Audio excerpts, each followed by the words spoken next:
Yo, what's up? It's your boy Young DJ C. We here for another video. TWAB's out. Let's go. I usually don't do this live, but here we are.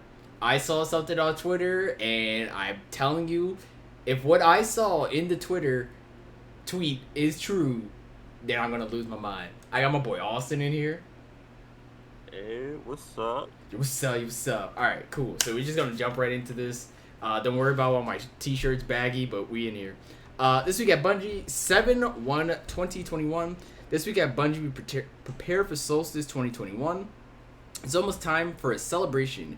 Earlier this week, Guardians pushed back against the Endless Night. Through relentless overrides and adventures to the expunged, the Vex network Courier was found and deleted. While larger threats to humanity remain, one can take a moment to breathe, rest easy, knowing that the people of the last city are safer. In the wise words of Saint 14, it's time for a celebration.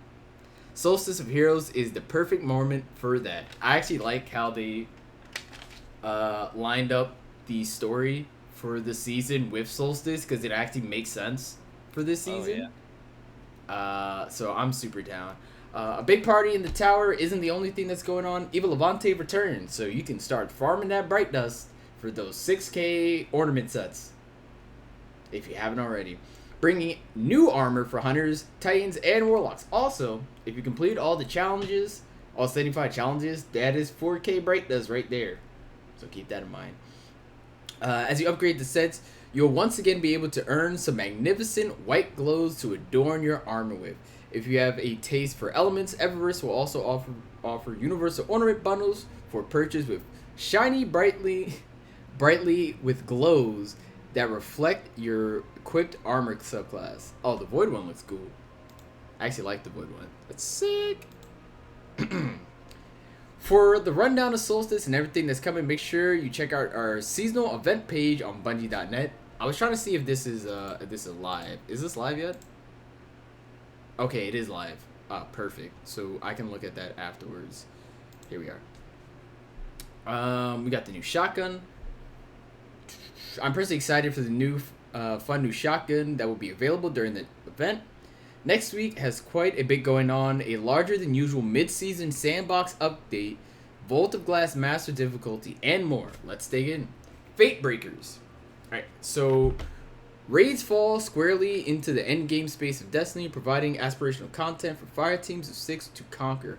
Once you've climbed the mountain and planted your flag, you may be asking, what's next? Well, I'm here today to let you know you haven't summited the mountain yet. If you truly wish to call yourself a master of Vaulted Glass, you will be challenged to earn that respect. Beginning Tuesday, July 6th, Vaulted Glass Master difficulty will become available to all players. A wink. This is going to be a time. How to enter. When signing in on Tuesday, Vaulted Glass will offer a master difficulty option for you and your fire team. While there is no minimum power requirement to enter, enemies will be at 1350. So you will want to earn some pinnacle power and raise your artifact levels before attempting the run. Wait, no, that's damn, the 1350. God damn. Well, what can you earn? First up, Vaulted Glass. Master Vaulted Glass unlocks the final triumph required for the Fate Breakers raid seal and title. Once completed, players may equip their in-game title and purchase the Bungie reward. So, if they so desire. The ship looks cool. That's an old school ship from D1 that they remastered for Vaulted Glass, but I'm not mad. Second, Master Vaulted Glass will introduce time-lost weapons to Destiny 2. Time-lost weapons can be comparable to adept weaponry from Grandmaster Nightfalls or Flawless Trials passages, but offer an additional perk column 3 and 4 for slightly more customization. Huh? Wait. Oh, hold on, Austin. Did I read that right? Second, the Vaulted Glass will also introduce time-lost weapons to Destiny 2, right? That's clear. Time-lost weapons can be comparable to adept weaponry from GMs and Flawless Trials passages, but offer an additional perk columns 3 and 4 for slightly more Can you get 4 perks at once? Or are you still locked at 2? Because that Oh, wait, Austin. Wait, Austin. Yes. You might have the option. So I think this works like how Fellwinter's works, where there's 2 slots, but you get 4 perks that you get to choose, and then you can choose between the 4 perks which ones you want to do. One in column, you can choose between 2 in column 1 and 2 in column 2. Because that's how that works. Man, I can't wait for Found Verdict Fellwinter's 2.0.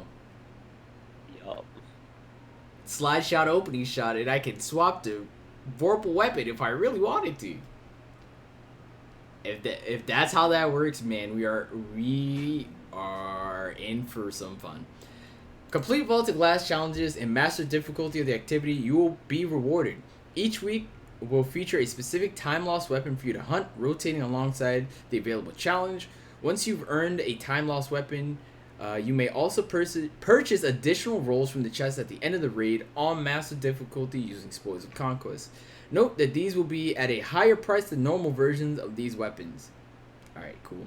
Please note, weekly reward lockouts are shared between both normal and master difficulty of Vaulted Glass. That means encounters, challenges, and hidden chests will only reward gear the first time you complete them in either activity. They must be completed at master difficulty first to earn the time lost and stat-focused armor for the master. Bro, what? Huh? What? That's sick. Lastly, armor from master difficulty of Vaulted Glass will focus on specific stats, rotating weekly. If you've been hunting a Prime Zealot helm with high spike and intellect stat, master difficulty will give you a greater chance for the distribution you're looking for. Oh, that's sick. Oh, bro, that's bars. What the heck? Bro, that's super bars. Get ready for a fight. This won't be a walk in the park if you haven't dipped your toes in Destiny 2 Endgame before. Enemies will be tougher. They'll be looking to put you down with more aggression. Oh, God. A few more champions will be appearing to defend the vault. More modifiers will be active, forcing you to think on your feet and come prepared. If you're looking to increase your power, make sure you complete your weekly milestones for pinnacle rewards. One way to do that is the Iron Banner. It's active right now, so make sure you complete those bounties for additional pinnacle rewards as you prepare for the raid. Atheon will be seeing you next week. Good luck to all fire teams as they attempt their first master difficulty raid. Man, I am terrified at this current moment. I'll be honest with you. Yeah, no. Yeah. Terry feed. Shifting Sands mid-season sandbox update. Over the last few seasons, we've put some pretty big changes to Destiny 2's sandbox. Aggressive hand cannons jumping into the spotlight of PvP. Rocket launcher is becoming an awesome option for PvE content. Dead Man's Tale started whistling in the wind, and so much more. And much more. Over the last few months, the team has been working to prepare a mid-season sandbox pass, much larger than the ones we've shipped in the past, to give all of the details. Weapon feature lead Chris Proctor has once again agreed to lend some time to the TWAB. Hey guys, it's Chris here. Chris Red for you. I'm gonna go punch a boulder. Rawr, rawr. Anyway. Hey y'all, Chris here. I'd first like to set some expectations. Normally we wouldn't make large changes in a mid-season patch, but with a handful of weapons sucking all the air out of the room, I wonder why. We've decided to bring some changes originally planned for Season 15 into next week's update. We'll follow this up with a big set of changes in Season 15. Moving these changes up to Season of the Splicer has given us the option of doing some reactive tuning in Season 15 mid-season patch. All in all, we'll continue to make changes outside of the seasonal update when we can, but they typically won't be this large or numerous. So I think the mid-season patch for next season is going to be... It should be... That might be mid-October. For when Festival of the Law starts. I can see that mid-season patch because this is dropping on a big event as well. So without further ado, the biggest ticket item for PvP are, no surprise, shotguns. 120 RPM aggressive hand cannons, and Dead Man's Tail. Combined, these dominate all forms of PvP, particularly trials. We've also began getting large amounts of feedback about special weapon usage in the Crucible, and this will be a first step towards addressing these player concerns. Okay, we can't forget about Sleeper Simulant and PvE 2. Alright. Intended special weapon roles in PvP. Most special weapons should have one situation where they're a dominant choice. If caught outside of this, you should be at a disadvantage. Moving towards these roles is a work in progress. Some weapons are not where we want them to be, and we have some changes in Season of the Splicer that we expect to need more adjustments later on. Note special ammo abundance in PvP distorts these roles, allowing play that wouldn't be possible otherwise, and is something we're looking to address. Here are the roles we intend each special weapon to fill. Sniper rifles, engage at long range with aiming skill when not already under fire. Shotguns, engaging at point blank range, using skill at movement positioning to get close enough to get a 1 or 2 hit elimination.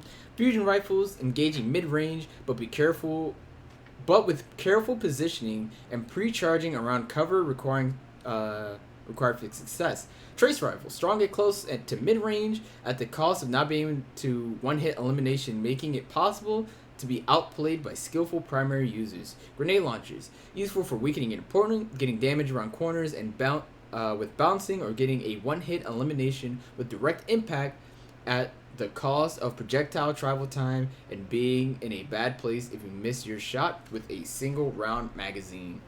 So let's talk about it. That's found verdict in Igneous Hammer.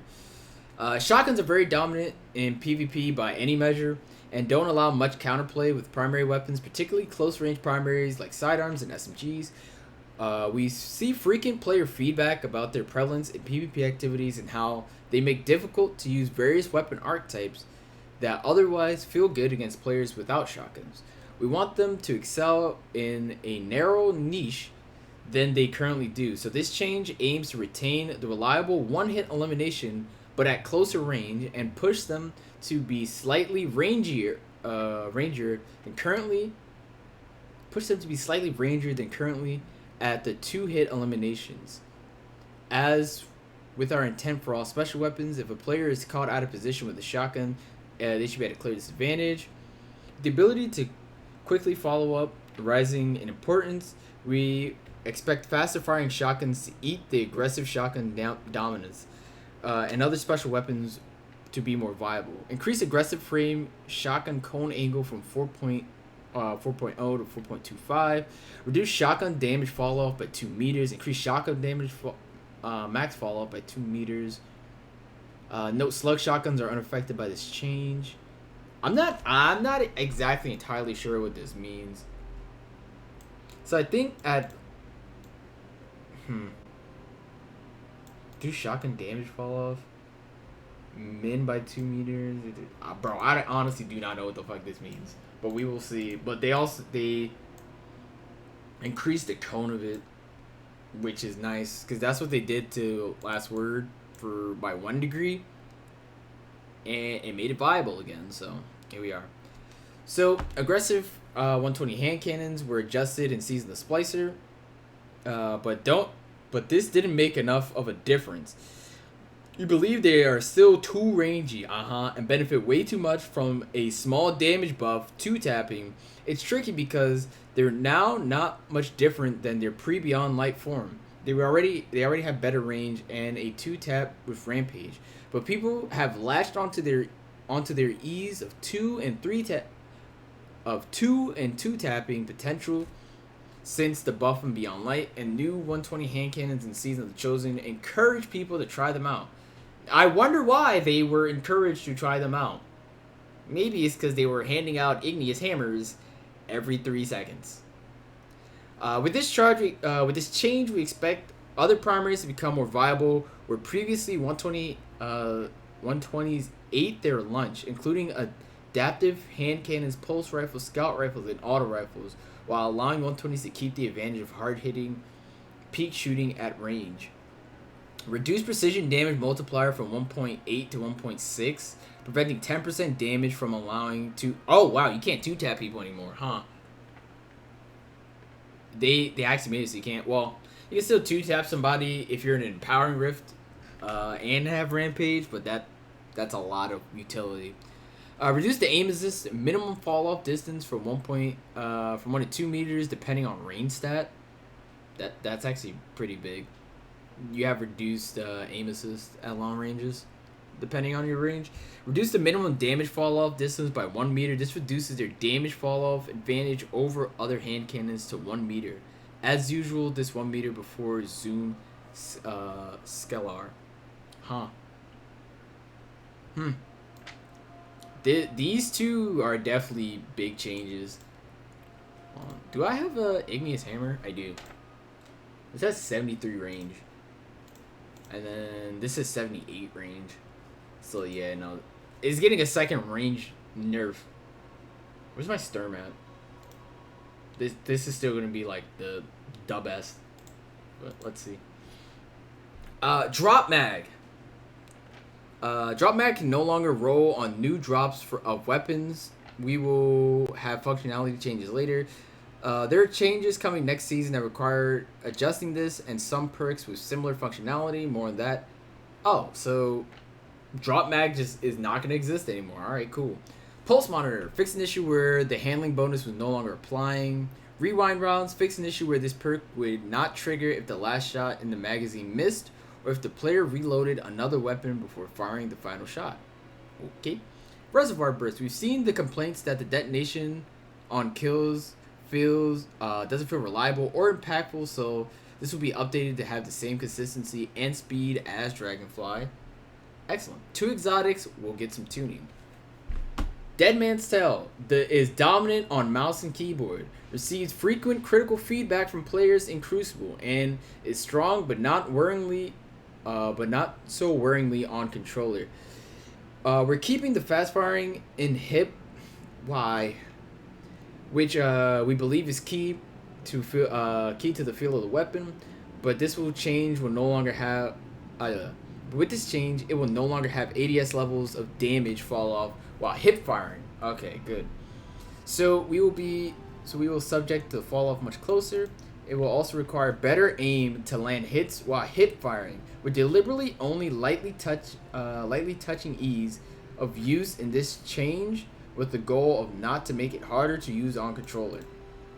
Removed hipfire damage fall off scalar was 1.8 to match zoom. What the fuck? Aim assist cone hip scalar reduced from 1.5 to 1.2. We will see if that actually makes a difference. But as of right now, this is not the change that I want. Add hipfire deviation to the gun and put cranial spike on kill. But okay. Sleeper Simulant didn't receive any custom tuning when we updated linear fusion rifles, but because it has much higher body damage than other linear fusion rifles, it didn't benefit as much as intended from the global buff to precision damage scalar. Sleeper will now be the clear winner for single shot linear fusion rifle damage. Edge out other linear fusion rifles for burst damage and largely match others for total damage for reserves. Also note that Sleeper's penalty for hitting a body rather than the head is much lower, giving it an edge in real world damage. Fixed issue with Sleeper Simulant was benefiting less than The total buff is now 16.5% compared to the 15% buff other linear fusion rifles had. Cool. In the near future. Alright, there's a lot of stuff in this. It is jam-packed with information. In the near future, we have more changes than usual for a season coming in season 15. Some follow-ups to above and others that we expect that were too large for the mid-season. Here's a preview of some changes. Of course, also expect a new batch of weapons and perks. Fusion rifles. We've been wanting to tackle subfamily differentially for a while, so we're planning on a large rework to fusion rifle, changes to fusion rifle perks mods, and custom tuning to the most exotic fusion rifles. Is Vex Mythical Class a fusion rifle? Let's say yes. Breach grenade launchers. With above changes to shotgun, we expect other special weapons to increase in usage and believe that grenade launchers have the potential to become more frustrating to play against as they become slightly more common. So, we're planning a small change that specifically touches priming and cleaning up targets. Scout rifles and hand cannons in PvE. Players have wanted these weapons to be a bit more efficient in PvE for some time. We found minor enemies in high-end content take too many shots to kill with these weapons. Machine guns in PvE. Through play testing and player feedback, we found that they're not doing their intended job well enough. We're planning a noticeable change for Season 15. Special ammo economy, particularly in PvE. While the above changes to shotguns should help tone down aggressive frames a bit, we've got a couple of small changes planned that should reduce the amount of special ammo floating around to a degree and have further changes in mind in case they're needed. Anarchy. Anarchy is being nerfed next season. I think this is it. Anarchy has done too much too well for too many years, even without even counting its boost it's gotten this season, which is due to the sweet grenade launcher artifact mods. So we're making changes to make it great at a couple roles rather than it being a jack of all trades grenade launcher. Exotic primaries. We want to give players more reasons to use exotic primaries in high-end PvE content and have changes coming to help this. And the more distant future. We'll be keeping a close eye on special weapons and we'll make adjustments once we see how they perform in the wild, particularly fusion rifles and grenade launchers. We have an idea of what may need more adjustments as these changes shake out, but we will want to wait to discuss our plans solidify. We also keep a close eye on feedback on exotic weapons and which weapons are under or overperforming. We have some tweaks next week in Season 15. We have some tweaks planned next week in Season 15 and beyond, which would shake things up a bit. Note that we specifically look at catalysts as a way to buff underused exotics. For example, this is why we made catalysts for Trinity Gold and Deathbringer. So expect similar reasoning for moving forward. At the risk of being vague, we also have long-term plans to address the issue of exotic orb generation and kill trackers without making a catalyst for every exotic in the game. Oh, I'd be down with that. Huh. Richard should be happy, because then he can use Traveler's Chosen with his kill tracker. Yeah. And there you have it. As Chris mentioned, this is a bit of a meaty mid-season pack. We'll have to see how it actually shakes out. But because it's hard to understand the shotgun nerf as much, but definitely the hand cannon nerf to 120s is going to help a lot. The hand cannon nerf is, like, I guess the biggest thing coming out of this. Yeah. We'll have to see, because the biggest problem with shotguns, at least, is they have access to opening shot and slide shot, opening shot stacks, and it basically quadruples your range. So, and also Iron Reach exists. Yeah. So I yeah, think that's the thing. what they really need to hit on though is the special ammo economy. Yeah, that's gonna be Season 15 though, which honestly that's like 2 months away. So we will see. But at least Anarchy's gonna get nerfed. Gun is stupid. Stupid gun. They have it, as Chris mentioned. The impact of these changes is expected to be higher than usual. Than a mid-season patch. Don't expect changes of this scale in the middle of every season, but the team worked hard to get these together. I think they should have these mid-season patches this big, honestly, per season, depending on how the season goes. But definitely all these changes were needed. Try some of these changes out in the playtest. It's been fun. We're expecting a bit of a shakeup in the meta, at least in terms of shotgun usage. Some shotguns will still be fairly lethal. Astro Horizon has been in meta for the entire season, so we'll see if Found Verdict Winters will still be as deadly. It should still be. At least in terms of shotguns. Some shotguns will stay fairly lethal, but will require close range for those sweet one-hit eliminations. As well as we'll be watching your feedback as these changes go live and planning changes as necessary. Another patch preview. Fix an issue with Code Strider platform. Okay. Strikes, Emerge Spire, momentum control. Decrease trace rifle damage and bomb control. Huh. I guess they finally figured it out that trace rifles were the best weapons to use in bomb control. Dev note. While we know trace rifles are too hot, we are also aware that some players greatly enjoy laser tag and momentum control right now. With that in mind, we're starting out with a small change to see how it feels before taking another pass. Small changes. Fix an issue where Stormcrawler Warlocks were unable to. Yep, that's gonna get fixed next week. Ionic Bleak while slowed by stasis. Fix an issue where which Diamond Lance could be generated by throwing a glacier grenade into a pile of Telesto projectiles. Alright, man. Alright, man. Like, come on, man. Bro, what the fuck? That's so funny.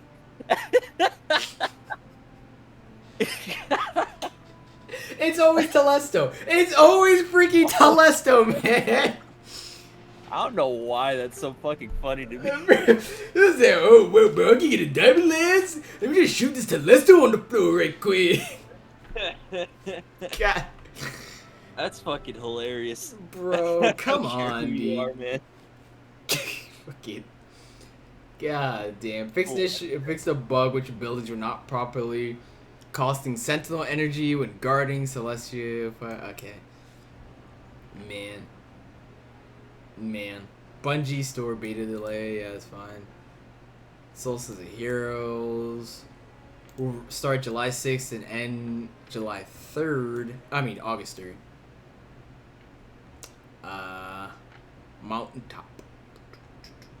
Are people mountaintopping the glassway balls? Come on, man. Earlier this week, it was remarkably warm in our neck of the woods. Felt a bit like mercury outside. I was sweating harder than I normally do at PvP. Thankfully, coastal winds made their way to the city of Seattle just in the nick of time. Planning to spend some time in Iron Banner this weekend. Hopefully the temps stay a bit cooler so I can focus on getting my pinnacle bounties done and prep for Master Vogue. Good luck out there. Cheers, DMG. We love you, DMG. We do love you, DMG.